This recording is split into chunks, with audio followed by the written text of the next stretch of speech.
Ladies and gentlemen, brothers and sisters, I want to speak to you today about something I believe with all my heart. Your life is not finished. Your best days are not behind you. God is not done with you yet.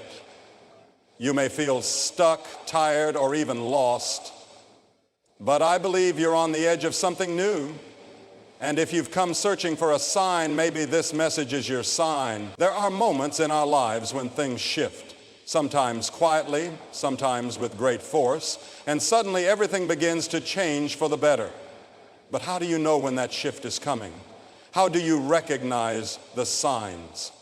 Let me share with you 7 signs that your life is about to change for the better. And I don't speak of luck or chance.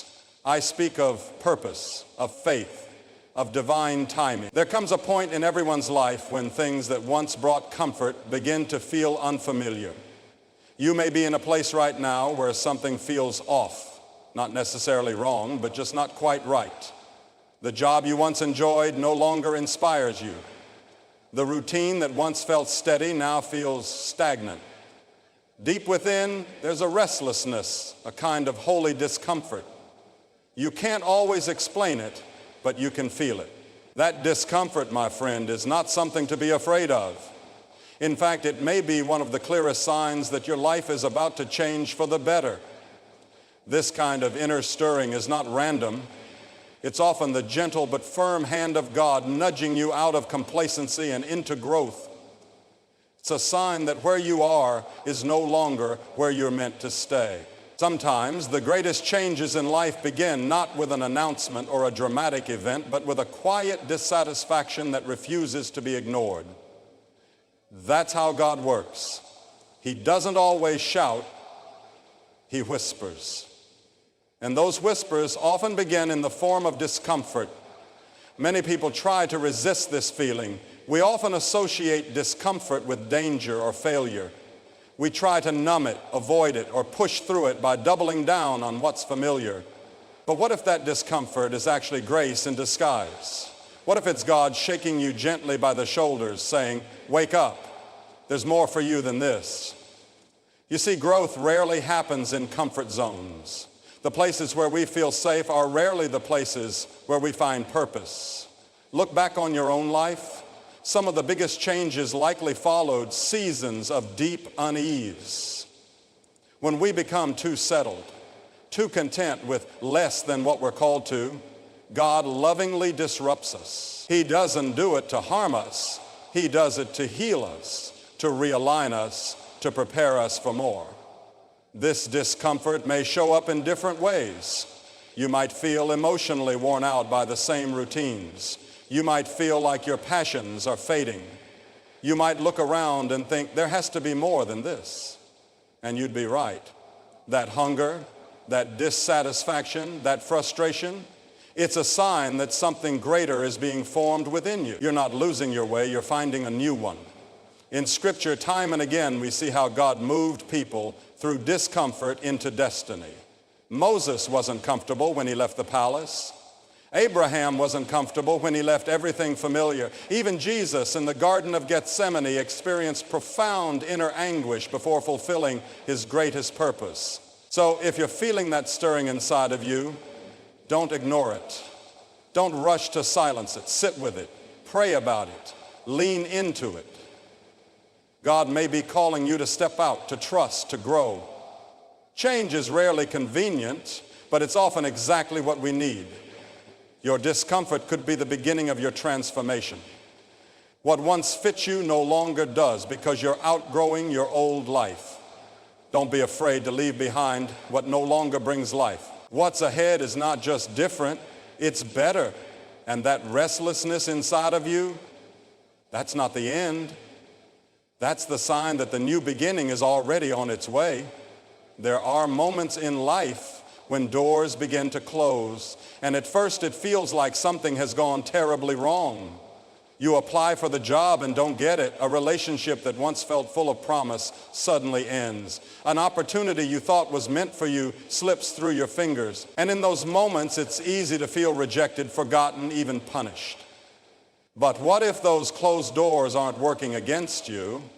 What if they're working for you? Too often we assume that when a door closes, we failed. We think we missed our chance, or we're not good enough, or maybe we didn't pray hard enough.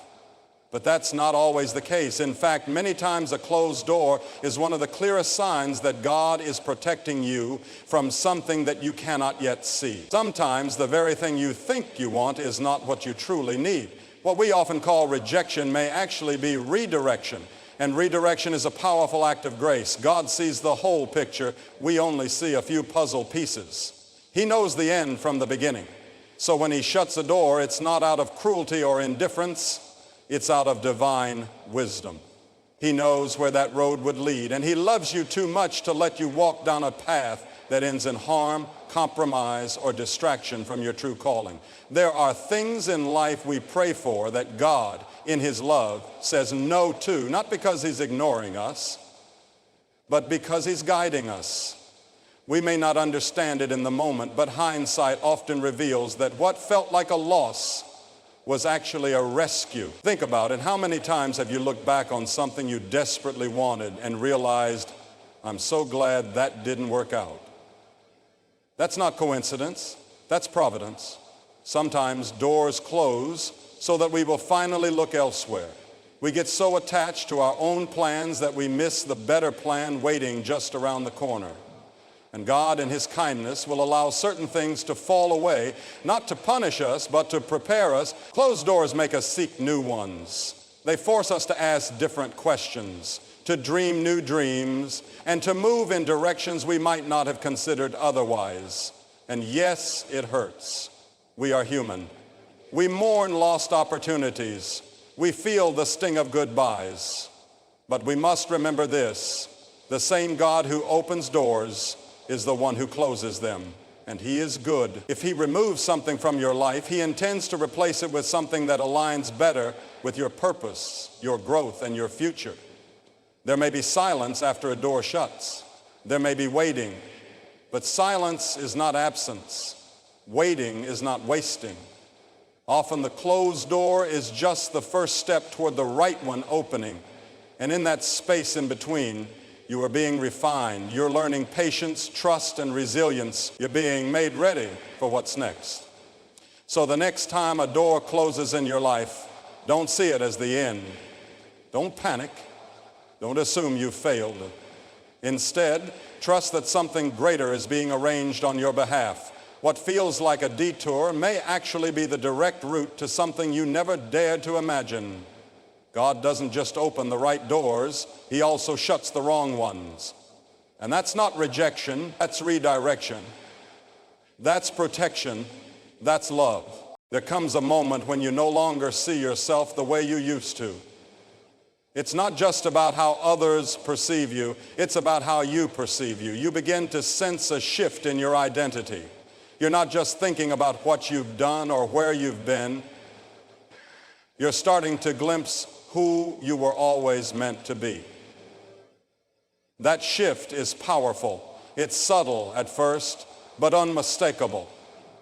And when it begins, it's often a sign that your life is about to change for the better. You may have lived for years carrying labels given to you by other people, or even ones you gave yourself.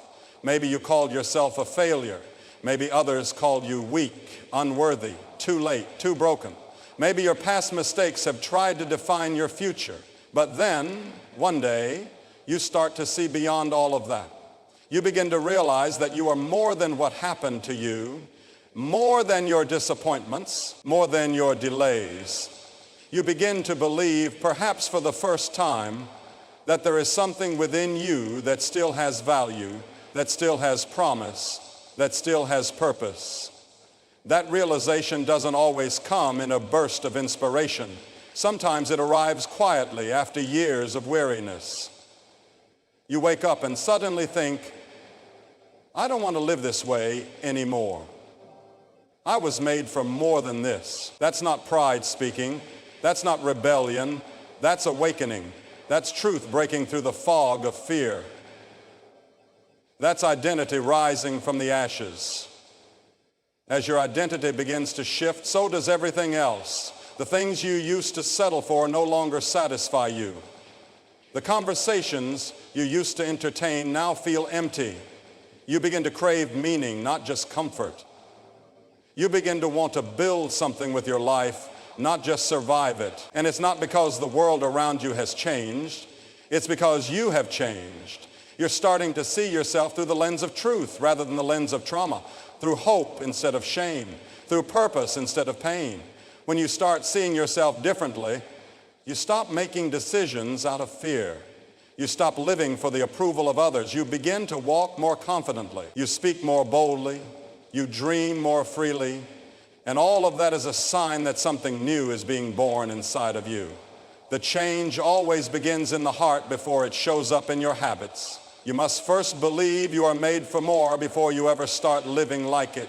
This is not about becoming arrogant or self-absorbed. It's about agreeing with the truth of who you were created to be. It's about finally aligning your perspective with the one who made you. He never looked at you and saw a mistake. He never called you by your worst moment. He's always seen your potential, even when you couldn't see it yourself. And when your view of yourself begins to match his view of you, that's when transformation begins to take root. It's not easy. The old voices will try to come back.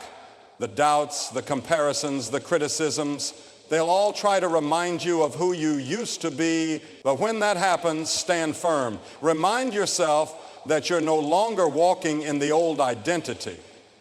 You're walking in a new one marked by grace, one fueled by faith, one guided by purpose. When you begin to see yourself differently, your life begins to change, because identity drives direction. Who you believe you are determines where you go and how you get there. And when you finally believe you are loved, chosen, equipped, and capable, you stop living small. You rise, you move forward, and you become who you were always meant to be. Sometimes the path forward requires letting go. Not everything that begins with you is meant to go with you. There are seasons when people drift away, relationships shift, and connections that once felt vital begin to fade.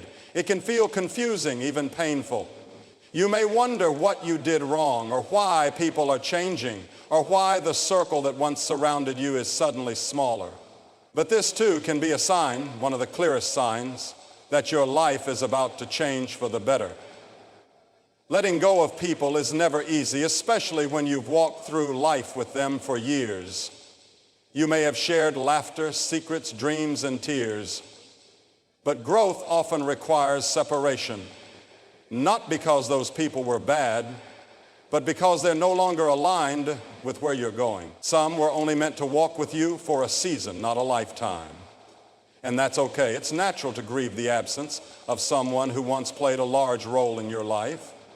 But what you need to remember is that some people were placed in your story to help you get from one chapter to the next, not to be the entire book. As you grow, your values shift, your priorities change, you begin to see the world differently. And when that happens, it's only natural that some relationships won't evolve with you. It's not always betrayal. Sometimes it's just the quiet, holy work of growth. There are people who were perfectly positioned for who you used to be, but not who you're becoming. If you try to drag everyone into your next season, you may find yourself weighed down. You cannot take flight while clinging to what's holding you back. And sometimes the people who love the old version of you won't know how to support the new one. That doesn't make them your enemy.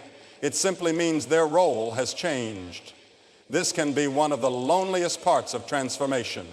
When people fall away, it can feel like you've been abandoned. But solitude is not the same as isolation. Sometimes God clears the room before he fills it again. He removes the noise so you can hear his voice more clearly. He creates space so you can learn to stand on your own. He allows the shift so you can stop depending on others for your identity and start depending on him. In that quiet space, you learn who you really are. You discover strength you didn't know you had. You stop needing constant validation. You become grounded in your purpose, not in the opinions of others. And once you're strong enough, once you've healed and grown and learned how to walk in your truth, new relationships begin to form. The right people begin to show up. People who see you, support you, challenge you, and speak life into your journey. Don't resent the falling away. Don't cling so tightly to what was that you miss what is coming. Trust the process.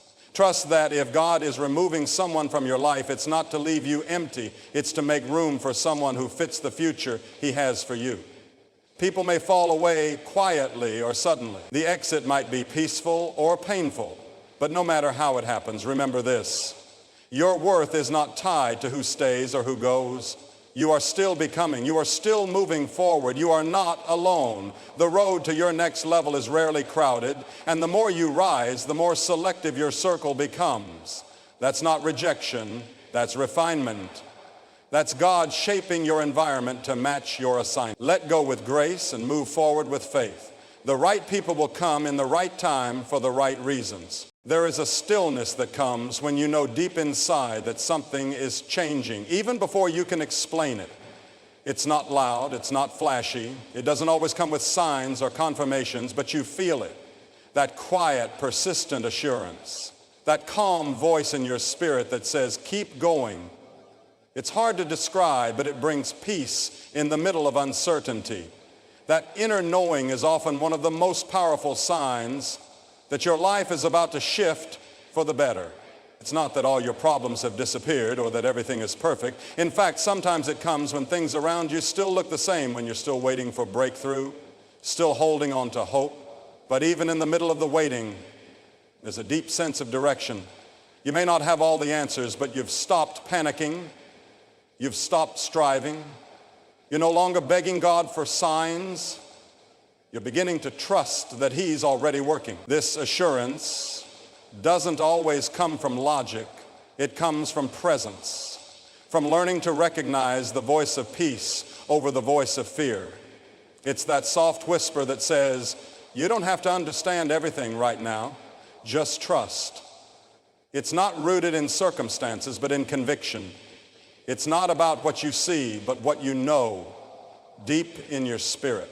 Many people miss this moment because they're looking for a big announcement, some dramatic change or visible evidence that things are getting better. But God doesn't always move in the dramatic. More often, He works quietly in the background, preparing you before revealing the next step. And when your heart begins to align with His, you'll sense it, not in your surroundings, but in your soul. You may notice that your prayers are changing. Instead of asking, why is this happening? You start saying, what are you teaching me? Instead of praying for escape, you begin to pray for endurance. That shift in your heart is not small, it's everything. It means you're not just chasing answers, you're trusting the one who holds them. The still, small voice within you is not your imagination. It's not wishful thinking. It's the voice of the one who has never left your side. He leads not with fear or force, but with quiet strength. When you begin to hear that voice more clearly than all the others, when it becomes louder than your doubt, steadier than your worry, that's how you know you're being prepared for something greater. It's a kind of peace that doesn't make sense on paper, a peace that says, yes, it's been hard. Yes, you've lost some things. Yes, the wait has been long, but you're still here and you're still believing. That's faith. And faith always goes before fulfillment. That sense of peace is not the end of the road. It's the beginning of a new one. You may not know what's coming, but you can feel that something is shifting. That inner assurance is the Spirit's way of preparing your heart for what your eyes haven't yet seen. Don't rush it. Don't question it. Just stay faithful. Keep walking. That gentle nudge in your spirit is the confirmation you've been needing, not in the form of fireworks, but in the form of quiet confidence. When you feel that peace, lean into it. Let it guide your next step, even if it's small. Let it steady your hands and calm your mind. Let it remind you that you are not lost, you are not forgotten. You are being led one quiet step at a time toward a life fuller than you could imagine. You said, as you look back over these signs, closed doors, shifting identity, inner strength, relationships falling away, and quiet assurance, know this: you are being prepared for something greater. These aren't just random events. They are sacred markers of transformation. Life doesn't always announce change with thunder and lightning. Sometimes it comes through the gentle nudge of growth, the silent release of what no longer serves you, and the quiet confidence that peace brings. Trust that even when you don't see the full picture, God is orchestrating something beautiful behind the scenes. Your life is not stagnant. It's shifting, healing, aligning. Keep walking, keep trusting. What's ahead is not only better, it's filled with purpose, joy, and new beginnings. Thank you for taking this journey of reflection. May these words encourage your heart, renew your hope, and remind you that change isn't something to fear, it's something to welcome with faith. Blessings to you always.